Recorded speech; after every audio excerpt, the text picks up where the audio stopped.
Buen día, tengan todos ustedes por ahí, trayendo otro video más para YouTube, en nuestro canal de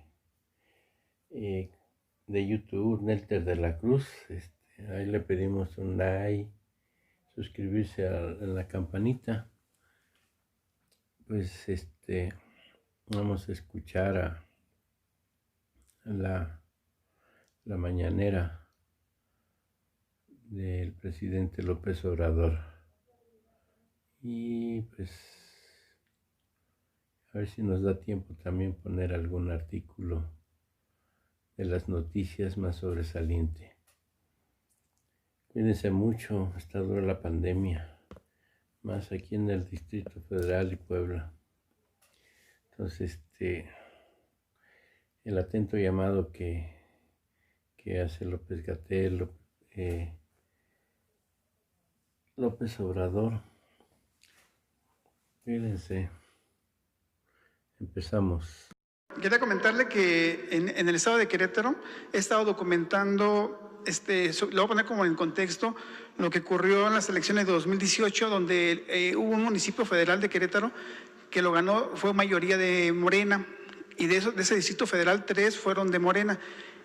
Pero ahora ocurre que en ese distrito local de Querétaro se ha dado que el presidente municipal de Querétaro, Luis Nava, ha emprendido una batalla en contra de organizaciones que es cercano a 400 comerciantes, en su mayoría mujeres, casi el 90% son mujeres, y se les ha hecho, desde hace 9 años ya tienen esos tianguis, y han emprendido en contra de ellas.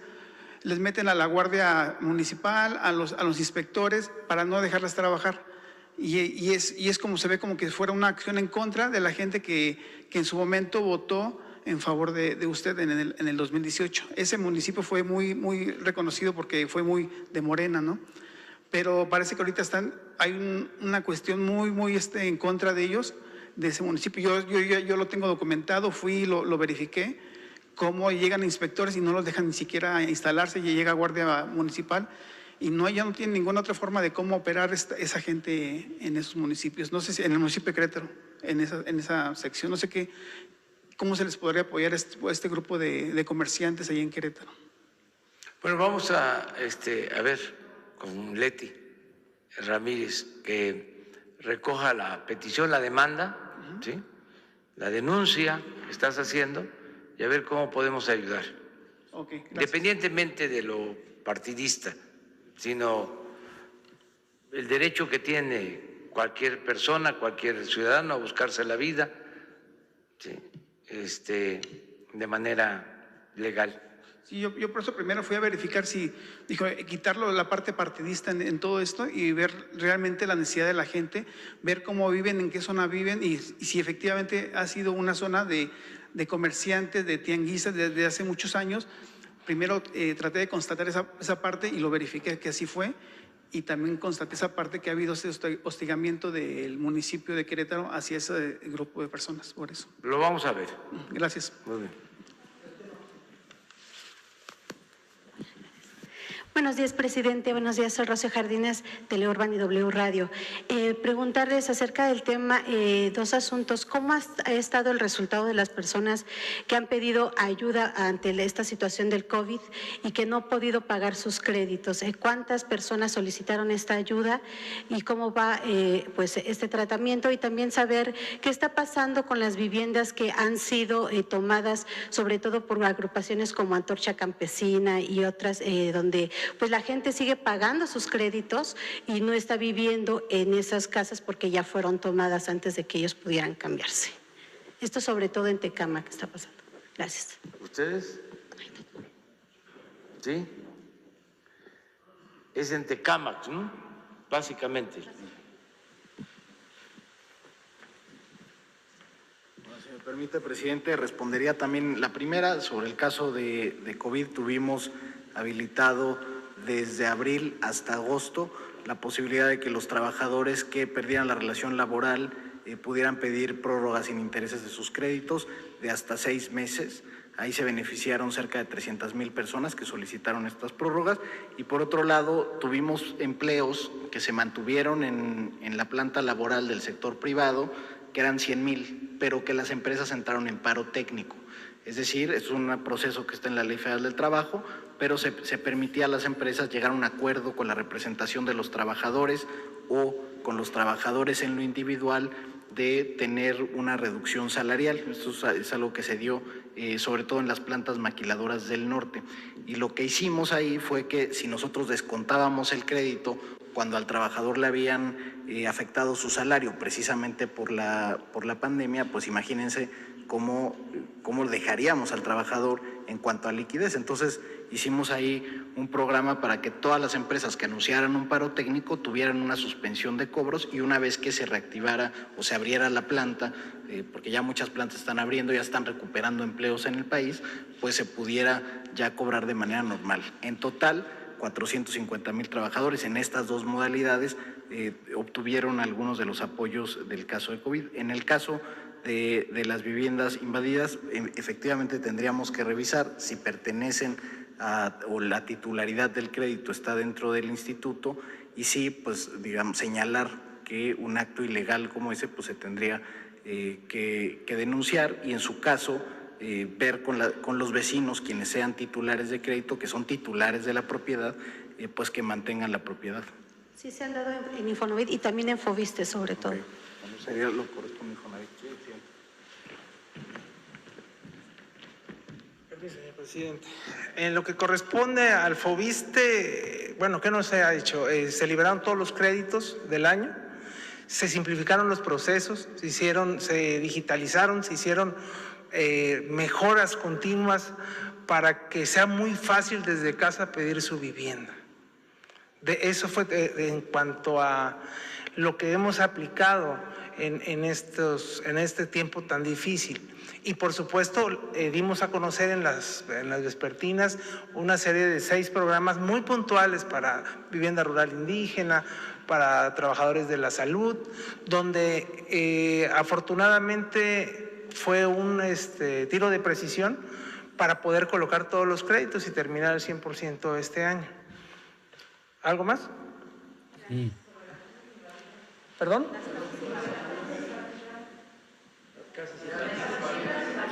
Bueno, en nuestro caso no tenemos casas invadidas. Recordar que los trabajadores del Estado pues tienen un acceso a una mucho mejor vivienda porque sus montos son más elevados. Eso le permite al trabajador estar dentro de la mancha urbana y contar con todos los servicios. ¿Ustedes podrían ayudar a las personas afectadas? ¿Podrían ayudar a las personas afectadas Foviste en caso de que, en este caso, por ejemplo, el Estado de México, las autoridades locales han hecho caso omiso o pareciera que estuvieran hasta coludidas? Se está apoyando a todos en cuanto a, por ejemplo, los trabajadores del Estado, los recursos de su sueldo a ser estable, en que nadie se despidió por instrucciones del presidente, entonces los recursos fueron dados. En el caso de que hubiera sido así, recordar que tenemos hasta un año para que puedan ponerse al corriente, y por supuesto tenemos un programa de Perdón, es que creo que no he entendido, es que es una preocupación en general. Sí hay casos como los que ustedes plantean. Primero, de los departamentos abandonados, unidades habitacionales abandonadas, y también invasiones. Eso lo tienen ustedes bien analizado, diagnosticado, y pues aquí Román nos va a explicar. Lo que están planteando es qué hacer en el caso de las invasiones. Exacto. Es decir, de que los departamentos que pertenecen a trabajadores, a personas, están invadidos por organizaciones que actúan de manera ilegal y afectan a las personas que legítimamente les corresponden estos departamentos. es un acto desde luego ilegal que hay que proceder, ¿sí? Y se tiene que hacer, pero a ver, ¿qué nos informa de esto, Román? Eso es del Fobiste y del... Muchas gracias, señor presidente. Sí, efectivamente, muchas viviendas a nivel nacional se encuentran invadidas, pero por un motivo particular, se encuentran abandonadas. En el país tenemos aproximadamente 650,000 viviendas abandonadas. Eso quiere decir prácticamente la zona metropolitana de Puebla. Esa es la dimensión de los datos que nosotros tenemos. Ahora, ¿qué estamos haciendo en relación a este tema? Eso responde a una política neoliberal de la colocación masiva de créditos sin tomar en cuenta dónde se ubicaban esos créditos. Muchos de esos créditos son viviendas que están a 1, 2, 3 horas de los centros de trabajo, viviendas que no cuentan con los servicios en la infraestructura básica necesaria, porque la vivienda en sí requiere, digamos, un sistema de apoyo. ¿Eso qué quiere decir? Los servicios, los equipamientos, los espacios públicos que sustenten la vida comunitaria. Hoy en día hemos venido colaborando con el Infonavit en un programa de recuperación de vivienda abandonada y la meta al término del sexenio que nos hemos puesto de forma conjunta con el director de Infonavit es la recuperación de 175,000 viviendas abandonadas a lo largo del país. Ahora, ¿cómo vamos a hacer ese trabajo? Entonces, el programa se centra en la recuperación no solamente de las viviendas como un elemento individual, porque si simplemente recuperamos la vivienda, la volvemos a pintar, colocar, poner la cancelería correspondiente, se va a volver a abandonar. Entonces, el programa consiste en recuperar secciones importantes urbanas de estos conjuntos que han perdido, digamos, viviendas en un efecto donde un vecino empieza a abandonar o se va, otro vecino se va y se empiezan a abandonar como efecto dominó las cuadras enteras.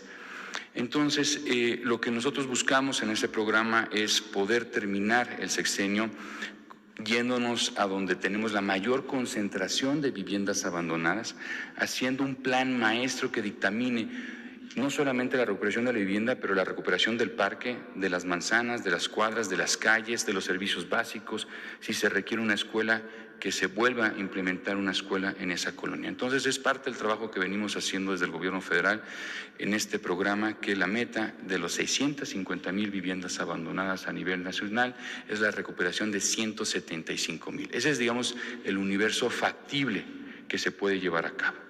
¿Sería cuánto, señor presidente?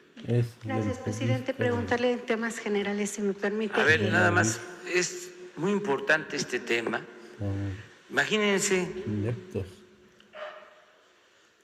600,000 viviendas o departamentos abandonados. ¿Por qué? Bueno, por la corrupción que imperó durante todo el periodo neoliberal. Hay que estarlo recordando porque no se internaliza todavía en toda la población, la mayoría sí, pero todavía hay quienes no asimilan incrédulos el daño tan grande que causó la política neoliberal y la corrupción en el país. Hay que estar refrescando la memoria.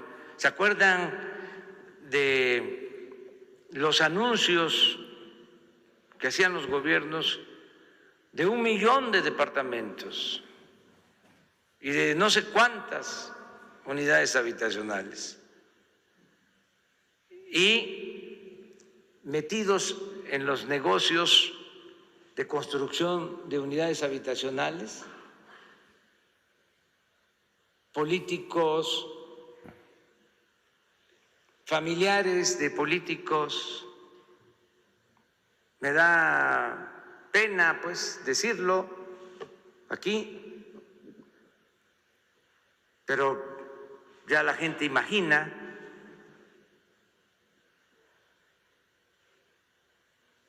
cómo les daban los permisos para construir en zonas de riesgo, en zonas totalmente apartadas, distantes de los centros de trabajo.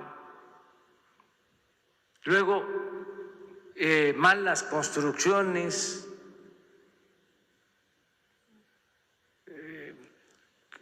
le cobraban al trabajador muchísimo por los departamentos mal hechos,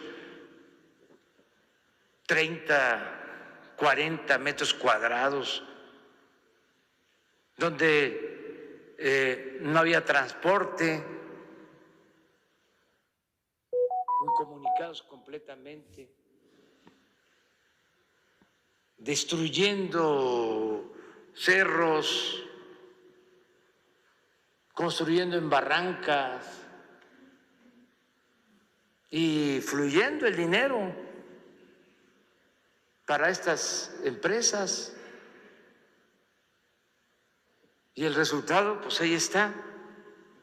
Ese es el saldo, el fruto podrido de esa política, pero así en todo, en la educación, en la salud, en la vivienda, en las carreteras,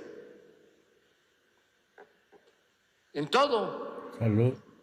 Imperaba la corrupción. Entonces sí es una labor que tenemos que llevar a cabo, importante, recuperar lo más que se pueda de esas 600,000 viviendas, ese plan de 175,000. Me imagino que ya hicieron una evaluación, un diagnóstico, y son las que pueden recuperarse. Esto también sucede en la construcción de hospitales que quedaron sin terminar. Muchos ya no conviene seguirlos haciendo porque no tienen los cimientos adecuados, se hicieron en barrancas. Bueno, tengo muy presente el caso de un hospital en Matías Romero, Oaxaca, que se hizo en una barranca, estaba en proceso de construcción. O sea, se inició en una barranca, en proceso de construcción, vino el temblor, se quebró. Ya, ¿cómo continuar con ese hospital? Hay que buscar la forma de hacer un hospital nuevo, ampliar el hospital del IMSS Bienestar que está en Matías Romero, pero es lo mismo en el caso de las viviendas. O sea, si están en zonas bajas, inundables o en zonas de riesgo, pues ya se perdió ese recurso, dinero del pueblo. Vamos a presentar, yo les pediría aquí un buen diagnóstico de esta situación. Sí, porque al mismo tiempo es una denuncia pública. La gente no lo sabe. Ustedes dicen del Estado de México, pues claro, ahí hay miles de departamentos, porque hicieron al por mayor departamentos. En Iztapaluca, en Tecámac, toda la zona conurbada con esas características, y en todos lados. Entonces, ojalá y puedan hacer un buen diagnóstico, presentarlo, y así con toda claridad decir, estos ya es meter dinero bueno al malo, o sea, ya no conviene reconstruirlos o habilitarlos. Estos otros sí, y ver también cuál es la situación de los dueños de los departamentos, lo de las invasiones, para tener más claridad nosotros en cuanto a eso. Que haya castigo. Yo creo que eso era lo que haya castigo a los responsables. Ustedes tenían, ¿no?, como planteamiento. Sí, presidente, gracias. También en otros temas, como usted bien ha comentado, que ya empezó este calor electoral y que obviamente van a seguir las denuncias y demás. Se ha hecho una denuncia por parte de un candidato ciudadano a la alcaldía de Chihuahua, Fermín Ordóñez, quien pues denunció ante la se ha ido al gobernador de la entidad, a Javier Corral, y al senador Gustavo Madero por el presunto desvío de 20 millones de pesos. A ver si usted sabe algo al respecto, qué opina, y también, pues por último, saber si nos puede comentar sobre esta renuncia de Alfonso Romo.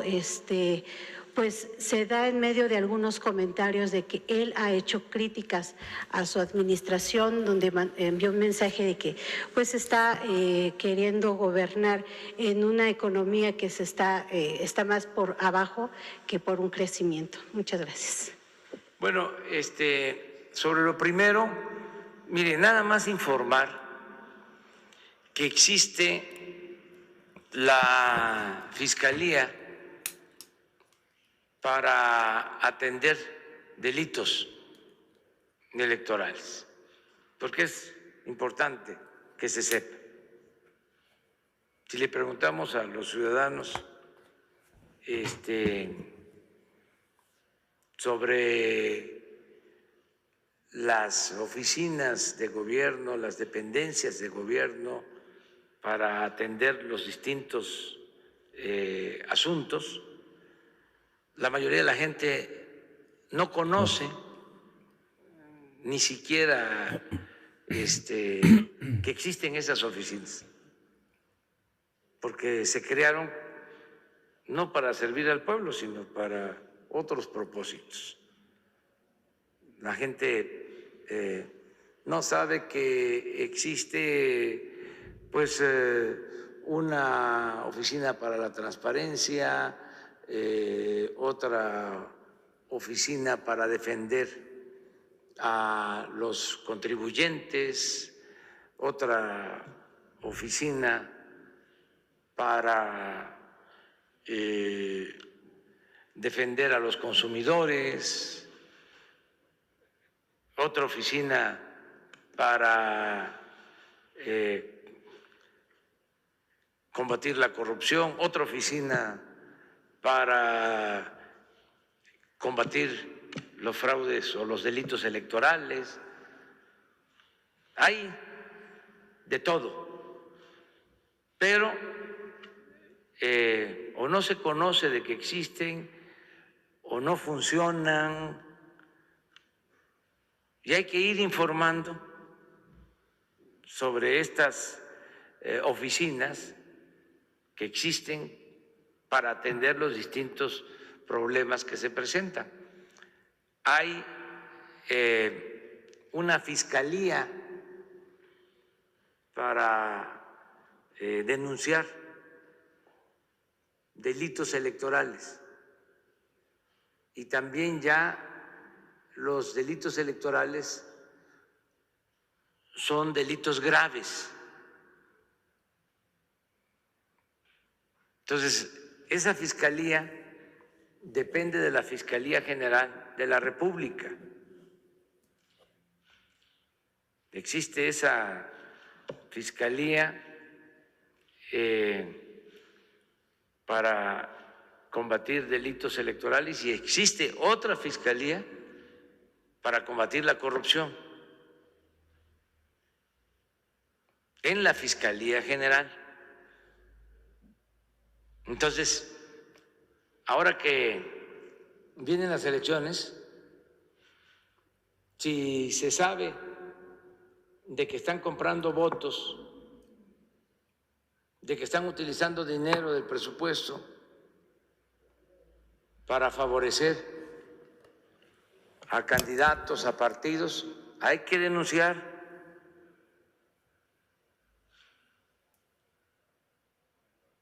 El fiscal contra delitos electorales es José Agustín Ortiz Pinchetti.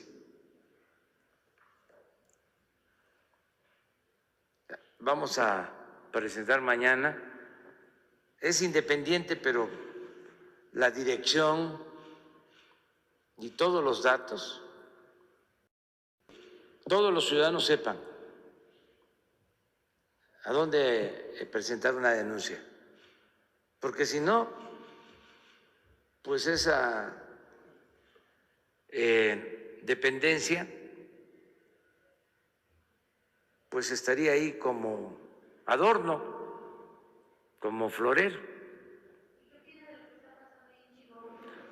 Por eso lo digo, porque no nos corresponde a nosotros, pero cualquier ciudadano puede presentar denuncias, desde luego, con las pruebas correspondientes. En cualquier caso,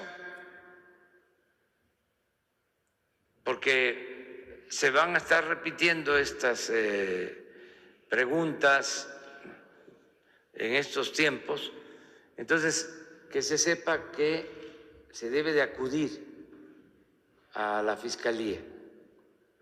Pues ahí están, hay que acudir.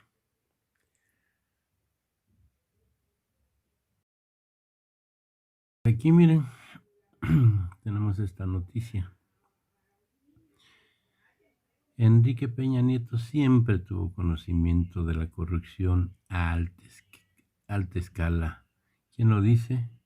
Santiago Nieto, el encargado de la Unidad de Inteligencia Financiera. Para el titular de la Unidad de Inteligencia Financiera, no hay forma de que el expresidente Peña Nieto no estuviera enterado de los mecanismos que permitieron el desvío de miles de millones de pesos. No, pues solamente necesita ser ciego o estar idiota.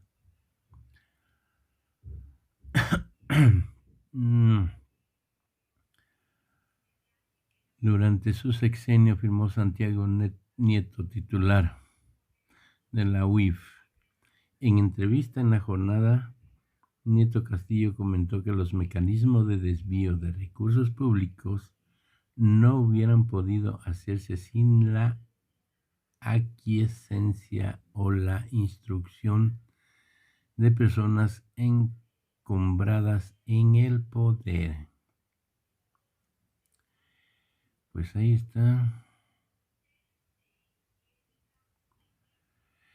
Mi hipótesis evidentemente es que en todos los casos Peña Nieto estaba enterado, en razón de que un sistema presidencial como este no había posibilidad de que no tuviera conocimiento de esta corrupción a alta escala que tuvimos en México, tanto en lo que era Sedesol como Sedatu, Pemex y Secretaría de Comunicaciones y Transporte. Nieto Castillo sostuvo que cuando llegó a la UIF, hace 2 años se encontró con un uso político de la institución para fines de carácter económico o de persecución política, en el que se investigaba, extorsionaba y presionaba a periodistas opositores de Peña Nieto, empresarios y ciudadanos con un flujo de efectivo importantes. Ahora, dijo, se sanciona a los autores intelectuales de actos de corrupción como la estafa maestra, el desvío de recursos de gobiernos estatales y los sobornos de la empresa brasileña Odebrecht. Sobre el último caso comentó que la información aportada por el exdirector de Petróleos Mexicanos Pemex, Emilio Lozoya, acusado de recibir dinero de la empresa permitió ampliar la investigación a 70 personas como el secretario de Hacienda Luis Videgaray y al senador David Penchina, quien participó en la discusión de la reforma energética y dirigió el Infonavit al final del sexenio pasado. También reveló que actualmente se investiga la venta de terrenos federales a bajo precios en Puerto Peñasco, Sonora, cuando Rosario Roble era titular de la SEDATU, así como una denuncia que se presentó contra el exsecretario de Desarrollo Social Luis Miranda por regular inmuebles de la Comisión Federal de Electricidad al Sindicato Mexicano de Electricistas durante un periodo del sexenio pasado. Nieto destacó que se han presentado denuncias contra el exsecretario de Comunicaciones, el difunto Ruiz Esparza, la ex titular de Sedesol, Robles y Emilio Lozoya, además de que se han generado expedientes contra los ex gobernadores de Veracruz y Chihuahua, Javier y César Duarte, y el ex gobernador de Nayarit, Roberto Sandoval. Por otra parte, mencionó que la UIF también investiga casos de lavado de dinero, así como 30 denuncias relacionadas con empresas fachadas, 15 sobre empresas factureras y 8 sobre el outsourcing. Pues, como ven, aquí está.